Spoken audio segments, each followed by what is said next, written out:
आंदोलनाचा इशारा दिला होता. काय स्थिती आहे, काय काय करणार आहेत आपण?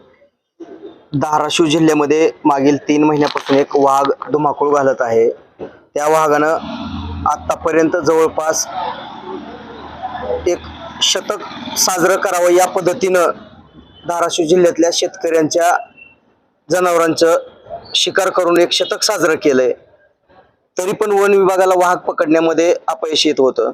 आम्ही त्यांना तोंडी भेटून वेळोवेळी विनंती करून पण जाग आली नाही म्हणून रीतसर निवेदन दिलं. त्या निवेदनामध्ये आम्ही त्यांना 1 महिन्याचा अल्टिमेट दिला होता की 1 महिन्यामध्ये त्या वाघाला पकडावं.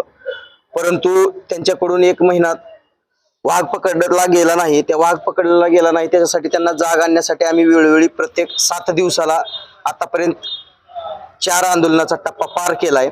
शेवटचा टप्पा आज होता आमचा आंदोलनाचा. वनमंत्र्यांना जिल्हाधिकारी साहेब यांच्या मार्फत गाढव भेट.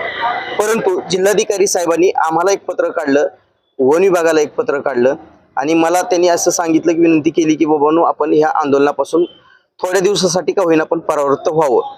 त्याच पद्धतीनं वन विभागानं मला एक पत्र काढलं की आपण आंदोलन थांबवावं. परंतु आमचं आंदोलन थांबणार नाही. त्यांना त्यांच्या विनंतीला मान देऊन वाघ हा प्राणी पकडणं थोडंसं कठीण जात असल्यामुळं व नैसर्गिक तत्वाला व धाराशिव जिल्ह्याच्या भौगोलिक परिस्थितीचा विचार करता त्यांनी मला विनंती केली की आम्हाला 1 महिन्याचा वेळ द्यावा. मी त्यांना येणाऱ्या 20 एप्रिलपर्यंतचा वेळ दिलाय.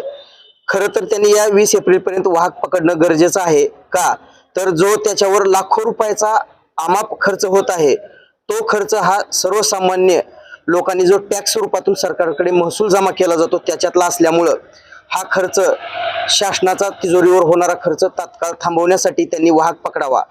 जर त्यांनी येणाऱ्या 1 महिन्यामध्ये वाघ नाही पकडला तर मात्र मी त्यांना कुठलीही पूर्वकल्पना न देता त्यांची जिल्हाधिकारी साहेबांची तसेच पशुसंवर्धन विभागाची मूक संमती धरून येणाऱ्या काळात कुठलाही दिवस असेल त्या दिवशी मी त्यांना पूर्वकल्पना न देता जिल्हाधिकारी साहेब यांच्या मार्फत वनमंत्र्यांना गाढव भेट देणार आहे.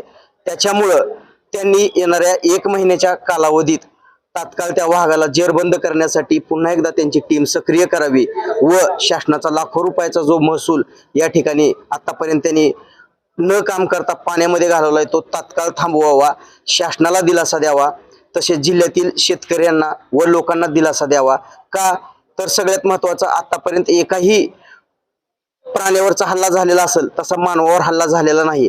जर येणाऱ्या काळात मानवावर हल्ला झाला तर मात्र त्यावेळेस सदर त्या मानवाच्या घटना घडू नये पण त्या घटनेला वन विभाग जिम्मेदार धरलं जाईल व त्यावेळेस मात्र यांच्या संबंधित अधिकाऱ्यावर सदोष मनुष्यवधाचा गुन्हा नोंद केल्याशिवाय आम्ही त्या ठिकाणाहून हलणार नाही असं त्यांना पहिलं पण सांगितलंय आणि आणखीन पण सांगतोय.